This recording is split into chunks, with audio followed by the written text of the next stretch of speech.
Salut tout le monde, j'espère que vous allez bien. Aujourd'hui on se retrouve pour une nouvelle vidéo qu'on m'a beaucoup demandé et donc comme le titre l'indique, ce sera sur comment apprendre à aimer lire ou comment se remettre à la lecture pour les personnes qui ont un peu arrêté la lecture. Donc je vais vous partager mes petites astuces pour vous apprendre à aimer lire et à se remettre à la lecture et on se retrouve tout de suite après l'intro.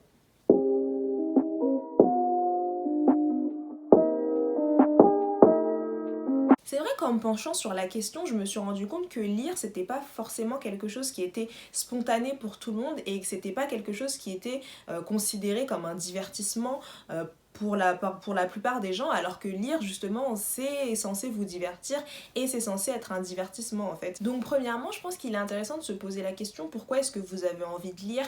Parce qu'il y a forcément une raison. Si vous pensez que la lecture est égale à une perte de temps, c'est que vous n'avez pas encore trouvé le livre qui vous fera aimer la lecture, un livre qui va vraiment vous divertir et qui vous donnera envie d'investir du temps justement à la lecture.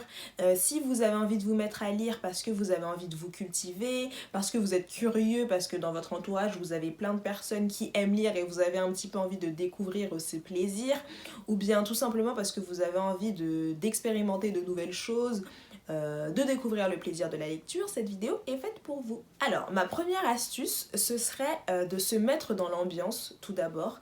Parce que c'est vrai que pour une personne pour qui lire c'est pas spontané et c'est pas quelque chose qu'elle va aller faire d'elle-même, il faut se créer un petit peu ce cocon, cette bulle. Donc moi ce que je recommande c'est qu'après une journée de cours ou après une journée de travail, vous rentrez chez vous, vous faites ce que vous avez à faire et avant d'aller vous coucher, le moment que vous passez normalement à aller sur les réseaux sociaux, regarder un film ou une série, bah vous diminuez un petit peu ce temps et puis vous vous mettez dans votre salon ou dans votre chambre, vous mettez votre téléphone en mode avion pour pas être tenté d'aller sur les réseaux sociaux, sur Instagram, sur Twitter ou autre, vraiment pour se mettre dans l'ambiance et pour faire fi de la distraction. Et vous prenez votre livre et vous vous mettez à lire, que ce soit avec une tisane, si vous buvez de la tisane ou autre. Et vraiment le but c'est de créer cette ambiance en fait qui est dévolue à la lecture parce que le but de lire c'est aussi de se détendre, donc il faut se mettre en condition quoi et essayer de pas se laisser distraire. Selon moi, lire dans les transports quand on vient de commencer à lire, c'est pas forcément une bonne idée parce que les transports, c'est pas agréable. Il y a toujours des problèmes, il y a toujours des pannes, des retards, trop de monde, on est compressé, serré contre les gens.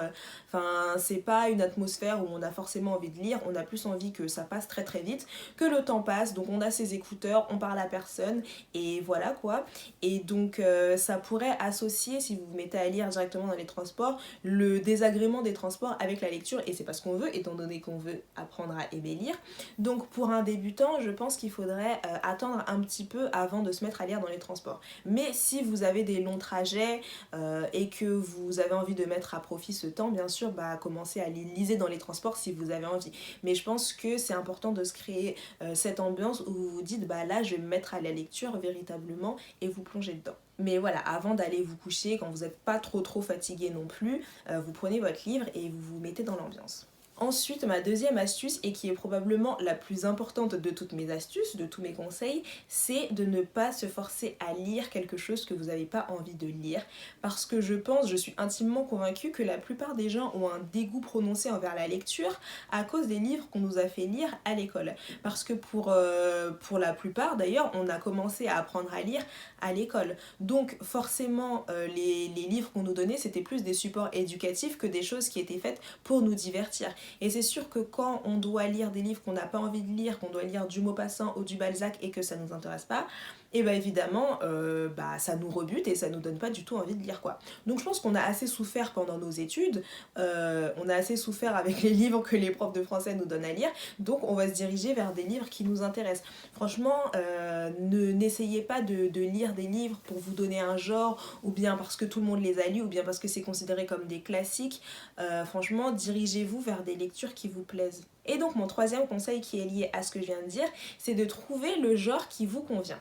Alors vous avez des tonnes et des tonnes de genres littéraires, que ce soit de la romance, que ce soit des drames, que ce soit des thrillers, des romans policiers, du fantastique, du fantasy, vous avez plein de genres. Donc trouvez le genre qui vous convient pour pouvoir vous diriger vers une lecture qui est susceptible de vous de vous plaire. Et donc une sous-petite astuce pour trouver le genre qui vous plaît, c'est par exemple de regarder les séries et les films que vous lisez. Si vous êtes plus attiré par les teen dramas, les choses comme ça, c'est probable que vous soyez plus attiré vers le young adulte, vers la romance. Si vous aimez les films ou les séries qui parlent de romance, d'amour, vous serez plus attiré par ça. Si vous avez aimé 50 Shades of Grey ou After, les films, bah dans ce cas-là, peut-être que vous serez plus attiré par les romans érotiques. Si vous aimez regarder des séries policières, des enquêtes, des thrillers, bah dans ce cas-là, c'est possible que vous soyez attiré par ce genre-là. Après, c'est pas forcément sûr, c'est pas parce que vous aimez les séries policières que vous aimerez forcément les romans policiers, mais bon, il y a quand même un petit attrait, donc là aussi, c'est quelque chose à exploiter. Après, si vous aimez les séries fantastiques, de la fantasy, que vous avez adoré Game of Thrones, dans ce cas-là, c'est possible que vous soyez attiré vers les romans fantastiques ou les romans de fantasy, mais je mets juste une petite parenthèse pour la fantasy parce que c'est un genre assez particulier. Vous avez toute une création d'univers derrière en plus de l'histoire, donc généralement les romans de fantasy c'est souvent des sagas, donc plusieurs livres qui s'inscrivent dans le même univers, la même histoire qui continue, et souvent c'est des livres assez épais. Bon, je sais pas si je dis ça parce que je viens de terminer Le Trône de Fer et que le livre faisait presque 1200 pages, mais en tout cas moi je ne connais pas beaucoup de romans fantasy qui ne soient pas très longs. Ça doit exister, mais dans ce cas là dirigez-vous vers ceux qui sont pas très longs, parce que si c'est vraiment des très très gros romans ça va vous décourager, mais on va en parler après. Enfin, ne négligez pas les livres illustrés, que ce soit les comics, les BD, les mangas. Si vous êtes fan d'anime, c'est possible que vous aimiez aussi les mangas. Je sais qu'il y a beaucoup de gens qui ont l'impression que ce sont des genres qui sont réservés aux enfants, mais pas du tout en fait. Enfin, c'est pas des genres qui ont une limite d'âge. Donc si vous aimez bien les choses avec des images, les BD, les comics, les mangas, franchement foncez, allez-y, c'est de la lecture aussi. Je vois pas pourquoi ce serait catégorisé comme un sous-genre alors que, enfin, pas du tout. Si vous aimez ça, franchement, dirigez-vous vers ça. Mon quatrième conseil, ce serait de se laisser du temps et de ne pas se mettre la pression. Quand on vient de commencer à lire ou de se remettre à lire, vous n'avez pas besoin de vous fixer des objectifs déraisonnables. Par exemple, je vais lire 60 pages aujourd'hui, parce que vous n'allez pas respecter votre objectif et après vous allez vous décourager. Donc ça sert à rien. Encore une fois, la lecture c'est censé être un plaisir, un divertissement, donc ne vous mettez pas des objectifs inatteignables qui vont vous donner envie d'abandonner. Et puis aussi, moi ce que je conseille c'est de ne pas se diriger vers des romans qui sont trop gros, comme ce que je viens de dire, parce que encore une fois, si vous vous retrouvez avec un pavé de 1200 pages avec une structure très complexe, vous allez vous décourager, vous allez abandonner, et c'est pas ce qu'on veut, parce que le but c'est d'aimer lire. Donc voilà, donc moi ce que je conseille c'est que quand on débute, de commencer par des romans assez fins, des romans qui sont pas trop épais, et ensuite évoluer au fur et à mesure et lire des livres de plus en plus gros si vous avez envie, quoi. Ma cinquième astuce, ça c'est surtout pour les gens qui n'ont pas le temps mais qui ont vraiment envie de lire, de découvrir des histoires, de se plonger dans des histoires, c'est les livres audio. Je sais qu'il y a beaucoup de gens qui ne connaissent pas, mais vous avez des livres audio, vous avez juste à taper livre audio sur Google, vous allez trouver plein de sites de livres audio. Si vous avez un iPhone, je sais qu'il y a l'application Livre sur laquelle vous pouvez télécharger, donc payer mais télécharger des livres audio, et en fait vous allez avoir une personne qui va vous lire le livre, et souvent c'est des personnes qui sont très impliquées dans l'histoire, donc vous allez avoir l'intonation, etc., et ça va vraiment vous plonger dans le livre, en fait vous accompagner dans le livre. Et je pense que c'est un bon moyen aussi, surtout pour les personnes qui n'ont pas le temps forcément de lire, qui doivent faire 10 000 choses en même temps, puisque vous n'avez pas besoin d'avoir les yeux fixés sur votre lecture,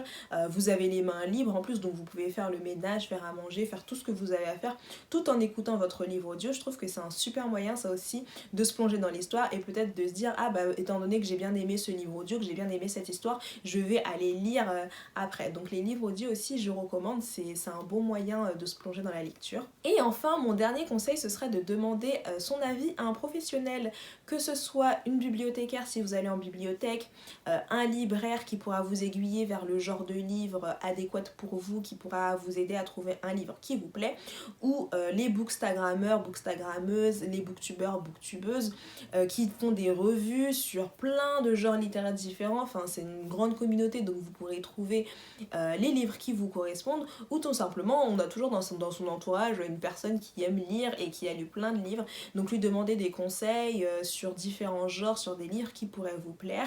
Et regardez aussi sur les sites comme Babelio, donc c'est un site où vous avez le résumé, le synopsis du livre, et des personnes qui donnent des critiques, et vous avez une note sur le livre. livre. Donc là aussi, c'est un très bon moyen de rechercher des critiques et des avis sur le livre que vous avez envie de lire pour trouver ce qui pourrait vous correspondre. Et voilà, c'est tout pour cette vidéo. J'espère qu'elle vous aura plu. Moi, j'ai été très contente de la faire, de vous donner des conseils et j'espère qu'ils marcheront. Et pour ceux qui n'aiment pas lire ou qui n'ont pas le temps de lire ou qui ont envie de se remettre à la lecture, que ça vous encouragera et que ça vous donnera envie de lire. N'hésitez pas à me dire en commentaire si vous aimez pas lire, pourquoi est-ce que vous aimez pas lire, si vous avez décidé de vous remettre à la lecture, qu'est-ce que vous voudriez faire, qu'est-ce que vous voudriez lire en premier et quelles sont les difficultés que vous rencontrez quand vous lisez par exemple, ou si vous avez aimé lire à un moment mais que vous avez été découragé, que vous avez arrêté, pourquoi. Je suis très curieuse de savoir tout ça. Donc moi j'ai très envie de vous faire une nouvelle vidéo avec mes recommandations lecture quand on commence à lire ou quand on se remet à la lecture, avec mon avis sur certains livres que j'ai lus qui seraient idéaux pour les personnes débutantes dans la lecture. Mais étant donné qu'avant j'ai envie de tous les lire vraiment pour vous donner mon avis transparent, pour pas faire une critique superficielle, ça risque de prendre un peu de temps, mais j'ai très hâte de vous faire cette vidéo. Et puis je vous fais plein de bisous et je vous dis à bientôt pour une nouvelle vidéo.